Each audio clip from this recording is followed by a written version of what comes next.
Hello, thank you for listening.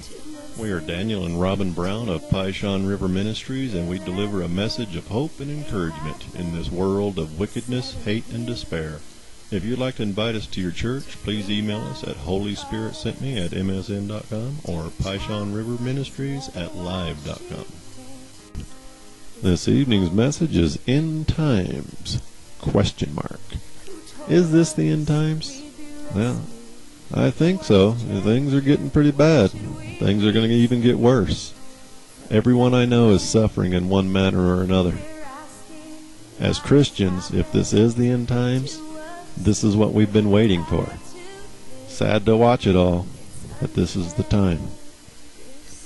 A grim report circulating in the Kremlin the other day, written by Russia's Northern Fleet, is reporting that United States has ordered a complete media blackout over North Korea's torpedoing of the giant Deepwater Horizon oil rig platform in the Gulf of Mexico. It's owned by the world's largest offshore drilling contractor, Transocean. It was built and financed by South Korea's Hyundai Heavy Industries division, and it's caused great loss of life and an environmental catastrophe to the United States. North Korea said it was allowed to attack South Korea because it's under the existing laws of war, as they call it. It was a permissible action as they both remain in a state of war against each other due to South Korea's refusal to sign the 1953 armistice thing ending the Korean War. To the attack itself, these reports continue. The North Korean cargo vessel Daejeon or something like that, believed to be staffed by the 17th Sniper Corps. That's the suicide troops. They left Cuba's Empresa Termales Mambises de la Habana, I guess that's Port of Havana, on April 18th. Whereupon it severely deviated from its intended course for Venezuela's Puerto Cabala, bringing it to within 209 kilometers, that's 130 miles, of the Deepwater Horizon oil platform, which was located 80 kilometers, that's 50 miles, off of the coast of the United States, Louisiana, where it launched a SSC Sango-class mini-submarine, estimated to have an operational range of 321 kilometers, that's 200 miles.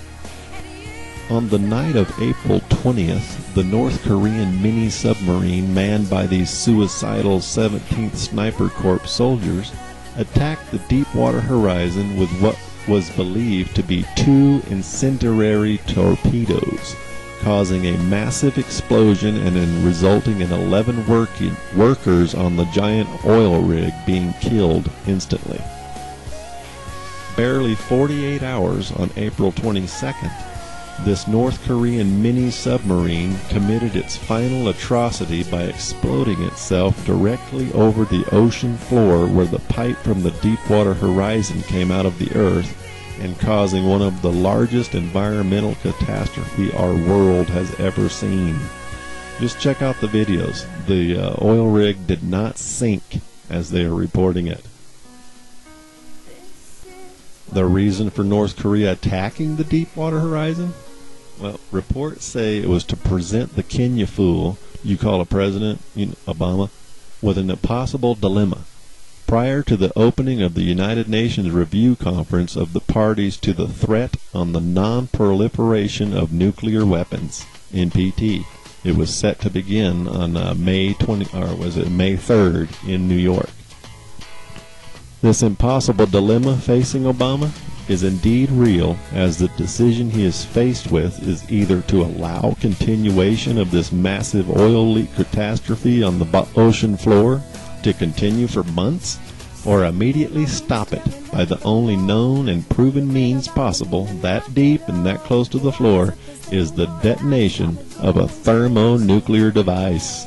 Watch for it. Russian Navy atomic experts in these reports state that should Obama choose the nuclear option, the most viable weapon at his disposal is the United States B-83 strategic thermonuclear bomb, having a variable yield of a low kiloton range all the way up to 1,200 kilotons, which with its 12-foot length and its 18-inch diameter and weighing just over 2,000 pounds, it is ready, available, and to be deployed and detonated by a remote control mini-sub any day now. Better watch for it. It's coming. Should the fool Obama choose the nuclear option, it appears that he would be supported by the International Court of Justice, who on April 8, 1996, issued an advisory opinion on the use of nuclear weapons, stating that they could not conclude definitely on the weapon's use in extreme circumstances or in self-defense. On the other hand, if Obama chooses the nuclear option, it would leave the UN's nuclear conference in shambles, with every nation in the world having oil rigs off their coast, demanding an equal right to atomic weapons to protect their environment from catastrophes too, and that includes Iran and North Korea.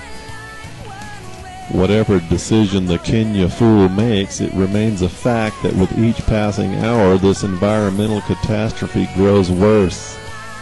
And even though Obama has ordered military SWAT teams from the Department of the Interior to protect other oil rigs in the Gulf of Mexico from further attack, and he also further ordered that all drilling be stopped in the Gulf of Mexico, can we say high gas prices? The oil has already reached the shores of America, and with high waves and more bad weather forecast, the likelihood of it being stopped from destroying thousands of miles of U.S. coastland and wildlife appears unstoppable. Reports were ranging from 0 gallons of oil being spilled. Now it's up to over 500,000 gallons a day. It's not just an environmental catastrophe. There's also economic liabilities associated with this disaster. They're estimated by these Russian reports to be between 500 billion to 1.5 trillion and growing, and which only a declaration of this disaster being an act of war would free some of the world's largest corporations from bankruptcy. Important to note, too, in all of these events was that this was the second attack by North Korea on its South Korean enemy and U.S. ally in a month. On March 28, 2010, it was reported that immediate stand down after deadly North Korean attack, in which to date neither the Americans or South Korea have retaliated for giving one senior North Korean party leader the courage to openly state that the North Korean military took gratifying revenge on South Korea and the U.S.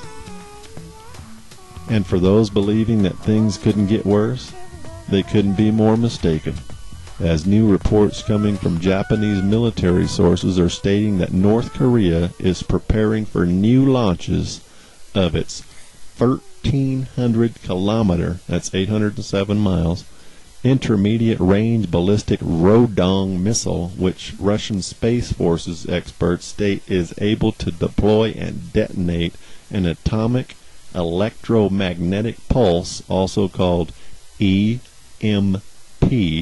device, and which is detonated high in the atmosphere, could effectively destroy the American economy for years, if not decades, to come.